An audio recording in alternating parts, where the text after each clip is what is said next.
Hello friends, सत श्री अकाल, आदाब, नमस्ते, welcome back to our channel Ilahi reaction. आज अपने चैनल पर लेकर आए हैं बहुत इंटरेस्टिंग वीडियो पे रिएक्शन, जिसमें हम रिएक्ट करने वाले हैं। Praveen Sawhney tells Iran is nothing, the real power is Pakistan. Praveen Sawhney deep dive. Let's see आज की वीडियो के अंदर हमें क्या कुछ खास पता चलता है, क्योंकि जो प्रवीण सहाने है वो कुछ ऐसा कह रहे हैं कि जो पाकिस्तान है वो रियल पावर है, बट ईरान के पास ऐसा कुछ नहीं है। देखते हैं क्या कुछ खास है इसके अंदर, फिर इसके बारे में बात करेंगे। बात जो उनको समझ में नहीं आती है, ईरान इराक नहीं है।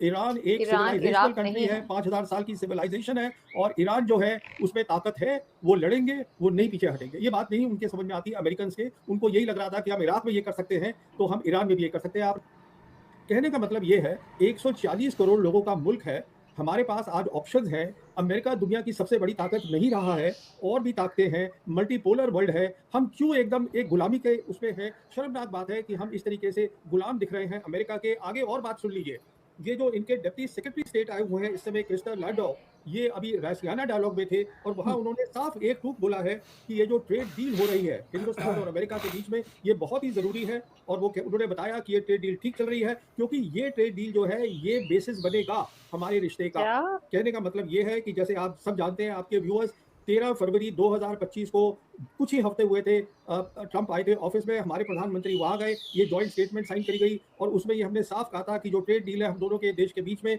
वो हम 2030 तक 500 बिलियन डॉलर्स तक बायलैटरल बना देंगे। अभी जो हमारा ट्रेड है वो करीबन 139 बिलियन डॉलर्स है। कहने का मतलब उसने अपना एक पूरा इकोनॉमिक वो बना दिया और एक तरह से हकलाते हुए इस बात को कह रहे थे, क्योंकि कहते हुए भी अजीब लग रहा होगा कि खुद भारत में आकर इतने बड़े ऑडियंस के सामने, जैसे आपने कहा कि दुनिया भर से तमाम बड़े बड़े अधिकारियों को इस रायसीना डायलॉग में बुलाया जाता है। मैं वापस आपको लेके आना चाहती हूँ, हालांकि दोनों मुद्दे आपस में जुड़े हुए हैं, कि जो कहा जा रहा है कि अभी 5 मार्च से लेकर 4 अप्रैल तक की ये इजाजत दी गई है, क्योंकि अमेरिका और इजराइल के जो युद्ध हो रहा है इससे तेल की सप्लाई प्रभावित हो रही है। अब सबसे बड़ी बात तो मुझे ये भी बताइए कि भारत की जो 40% जो कच्चे तेल की सप्लाई है वो स्ट्रेट ऑफ हॉर्मुज से होती है, लेकिन ये जो असमंजस वाले और एक मिक्स्ड जो बयान आ रहे हैं कि पहले बयान आया कि सिर्फ चीन को इजाजत होगी स्ट्रेट ऑफ हॉर्मुज से अपने जहाज ले जाने की, अब ये कहा जा रहा है कि इजराइल अमेरिका ब्रिटेन और इजराइल अमेरिका और ब्रिटेन के अलावा बाकी देशों को इजाजत होगी कि वो इस रास्ते से तेल ले जा सके। अभी क्या है, हम कहाँ खड़े हुए हैं इस वक्त? हम यहाँ खड़े हैं कि जो इनके डिप्टी फॉरेन मिनिस्टर हैं ईरान के, वो भी रायसियाना डायलॉग में थे और उन्होंने साफ ये बयान दिया है, हमने हरमोज को बंद नहीं किया है, स्टेट ऑफ हरमोज, पर हम जो है इजरायली और अमेरिकन टैंकर्स को नहीं जाने देंगे, बाकियों को हमने नहीं रोका है। प्रॉब्लम क्या हो रही है, जो इंटरनेशनल इंश्योरेंस कंपनीज है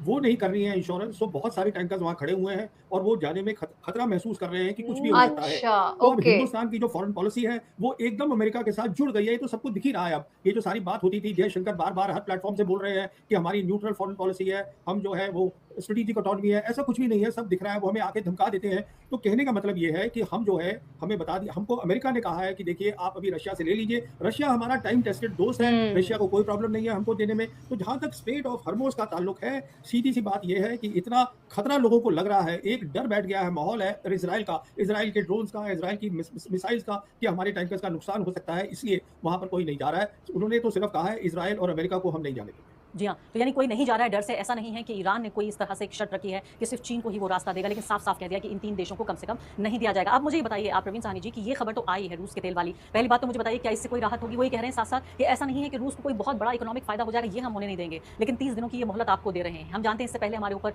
जो है वो टैरिफ लगा दिया गया था 25% और 25% और ज्यादा उस पर लगा दिया गया था। फिर ये भी कहा गया ये डोनाल्ड ट्रंप के जरिए कि मैं ये समझता हूँ, मैं नाखुश हूँ, इसलिए नरेंद्र मोदी ने तेल खरीदना बंद कर दिया है। भारत आधिकारिक रूप से तेल कंपनियां कह रही हैं कि हमने तेल खरीदना बंद कर दिया है। इस पूरे जो जंगी माहौल है इसमें भारत कहाँ खड़ा हुआ है? क्या आपको लगता है कि आपने मुझसे पिछले इंटरव्यू में ये कहा था कि पूरा एक तरह का ट्रम्प वर्ल्ड ये ऑर्डर, सोच यानी के कि चल इस रहा है कि दुनिया में जो कौन सा देश किस इंडिया के स्तर पर मिनिस्टर किस वो सीट में इसके कहाँ पे साथ खड़ा हैं। हुआ है, वो पूरी तरीके से तय होगा नए सिरे से। तो हम कहाँ खड़े हुए हैं?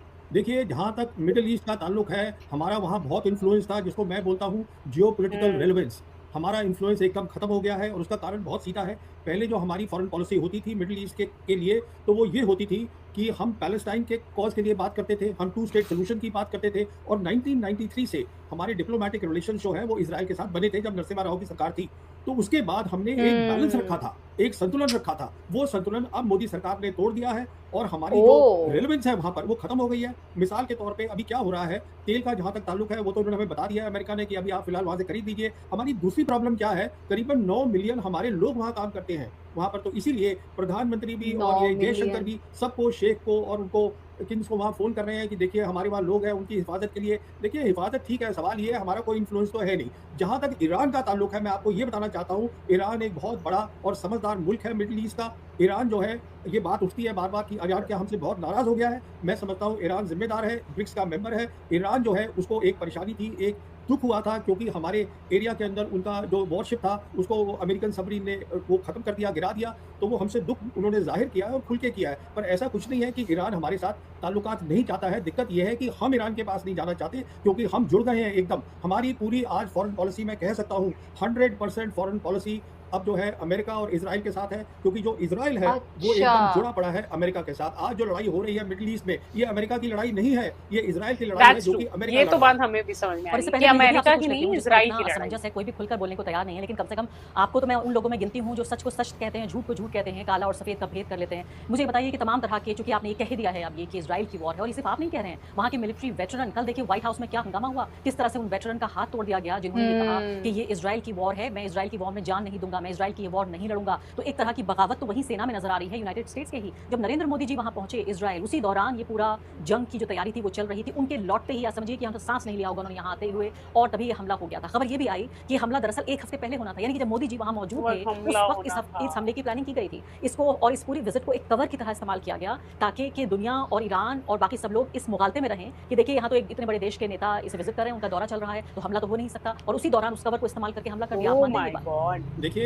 ये जो प्रधानमंत्री मोदी इज़राइल गए थे, ये मैं समझता हूँ कि ये अमेरिका की सोच थी कि ये जाए प्रधानमंत्री वहाँ। और मैं ये भी कहना चाहता हूँ कि जो एम्बेसडर सर्गियो गौर हैं, ये इन्होंने शायद बोला होगा प्रधानमंत्री को या किसी को बोला होगा। मैं इसलिए कह रहा हूँ कि देखिए 25 फरवरी को हमारे प्रधानमंत्री गए, 22 फरवरी को अपनी किनेसेट में जो नेतन्याहू है उन्होंने बात कर दी हेक्सागन ऑफ अलायंस, और उसमें ये कह दिया कि आप इस हेक्सागन मतलब 6 नोड होंगे, 6 पॉइंट होंगे, उसमें 1 पॉइंट होगा इजराइल, बहुत बड़ी ताकत, 1 होगा इंडिया, और बाकी 4 का पता नहीं है क्या है। कहने का मतलब ये है कि पहले से ये बता दिया गया प्रधानमंत्री के जाने से कि देखिए साहब आप बहुत बड़े मुल्क हैं।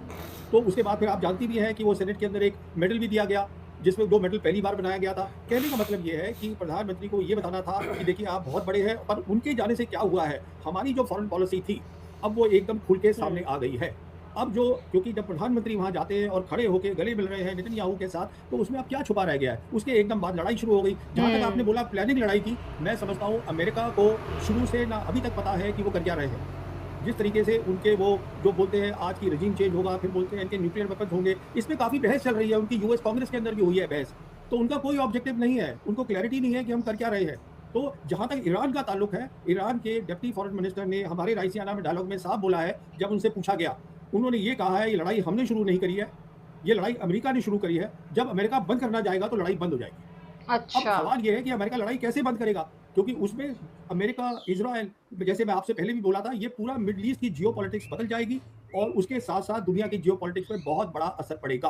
तो अमेरिका के लिए एक बहुत बुरा संकट का टाइम मैं देखता हूँ इन टर्म्स ऑफ जियोपॉलिटिक्स। और हिंदुस्तान का तो मैं अफसोस इस बात का है कि हमारे पास ऑप्शंस हैं, मल्टीपोलर वर्ल्ड है, हम इस साल ब्रिक्स की प्रेसिडेंसी है हमारे पास, उसके बावजूद हम क्यों तय कर रहे हैं कि हमें अमेरिका के साथ ही खड़ा होना है। अमेरिका ठीक है, इंपॉर्टेंट कंट्री है, मैं ये नहीं कहता हूँ, पर जो हमारा संतुलन था हम उसको क्यों संतुलन को खो रहे हैं।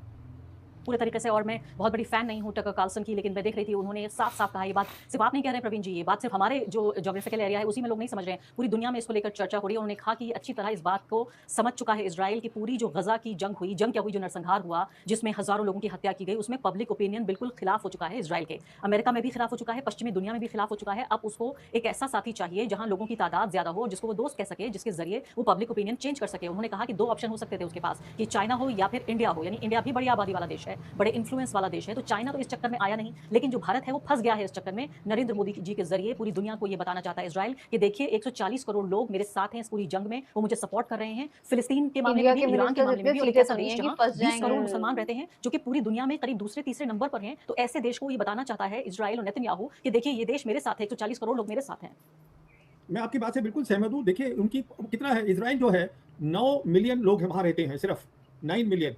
ईरान में रहते हैं 95 मिलियन, हमारे यहाँ देखिए 1.4 बिलियन, इतने लोग हैं हमारे। हमारा एक अलग वो स्टेटस है, हमारी एक अलग ताकत है, हमारी एक अलग मार्केट है, हमारे अंदर जो हमारे लोग हैं उनमें काबिलियत है, सब कुछ है। मुझे समझ में नहीं आता कि क्या मजबूरी है जब हमारे पास ऑप्शंस हैं हम क्यों उनके साथ, ठीक है रिश्ते रखिए आप, रिश्ते ये नहीं है कि मोदी सरकार से पहले रिश्ते नहीं हुए थे, पहले भी रिश्ते हुए हैं हमारे उनके साथ। कहने का मतलब ये है आज जो है इस तरीके से जुड़ जाना अमेरिका के साथ, ये मुझे बिल्कुल समझ में नहीं आता। इससे हमारा कोई फ़ायदा नहीं होने वाला, क्योंकि अमेरिका किसी का दोस्त नहीं है।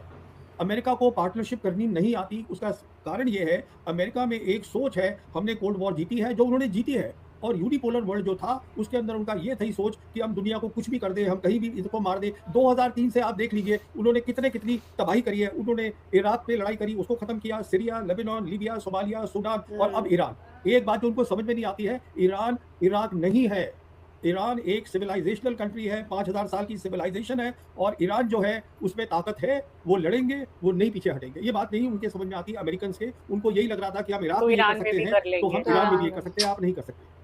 बहुत बड़ी बात आप ये कह रहे हैं और शायद जितना जल्दी हम भी समझ सकें इस बात को, तब भी उतना भी बहुत देर नहीं हुई है। अभी मैं कह रही हूँ इस बात की भी तारीफ होनी चाहिए कि चलिए अपने विदेश सचिव को हमने भेजा तो, और एक तरह से एक शोक जो है संदेश के साथ हमने ये पहली बार इस पूरे एक हफ्ते के इस पूरे क्राइसिस में, इस पूरे खतरे और जंग के माहौल में हमने ज़रूरत को समझा। तो कहीं ना कहीं एक छोटा सा रियलाइजेशन तो है कि हम अपने साथ ठीक नहीं कर रहे हैं। उम्मीद हम ये करते हैं, हालांकि उम्मीद करें तो किस बुनियाद पर करें। वही तरीके से जैसे आप ये कह रहे हैं कि फॉरेन पॉलिसी का बहुत बड़ा एक मेजर चेंज हुआ है, जिसको भारत के जनता को, नागरिकों को अच्छी तरह इस बात को समझना होगा। जो प्रवीण साहनी जी कह रहे हैं कि सिर्फ ये ईरान का मसला नहीं है, इसराइल और अमेरिका का नहीं। आज की जो वीडियो थी वो मुझे बहुत अच्छी लगी। प्रवीण सहाने की सच में बातें ना बहुत सही होती है, मतलब वो सच को सच कहते हैं और झूठ को झूठ कहते हैं। वो बिल्कुल सही कह रहे हैं कि इतना मतलब इंडिया इतना पावरफुल कंट्री है, उसको इस टाइम पे क्या कहते हैं, और इतना सोच समझ के वो फैसला ले सकते हैं कि वो क्यों नहीं ईरान का साथ दे रहा, वो क्यों अमेरिका के पीछे चल रहा है। अमेरिका एक है पावरफुल कंट्री, बट अमेरिका के अंदर जो एक वो ईगो है, बॉस वाले जो एटीट्यूड है ना उनका, मतलब वो हम क्यों उनका सह रहे हैं। मतलब ये बात उनकी मुझे बिल्कुल सही लगी। जो जो बातें उन्होंने करी मुझे काफी अच्छी लगी आज की वीडियो। ये बात तो ट्रू है। मतलब हमें कहीं ना कहीं, अगर हम एक नेशन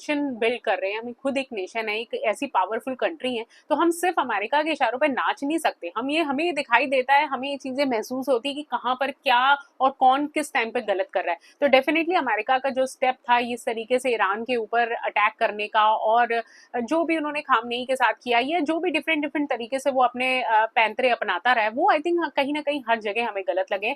तो I think as a nation हमें हर एक कंट्री का साथ देना चाहिए। तो चाहे वो ईरान हो, या चाहे ईरान की जगह पर कल को और भी कोई कंट्री हो, तो इंडिया को अपनी मदद का जो हाथ है वो आगे जरूर बढ़ाना चाहिए। हमें ये वीडियो काफी इंटरेस्टिंग लगी। इस वीडियो के बारे में आप सबका क्या कहना है कमेंट सेक्शन में जरूर बताइएगा। वीडियो को लाइक और शेयर करना मत भूलिएगा। और हम मिलेंगे एक नई वीडियो में, तब तक के लिए ओके, बाय। बाय।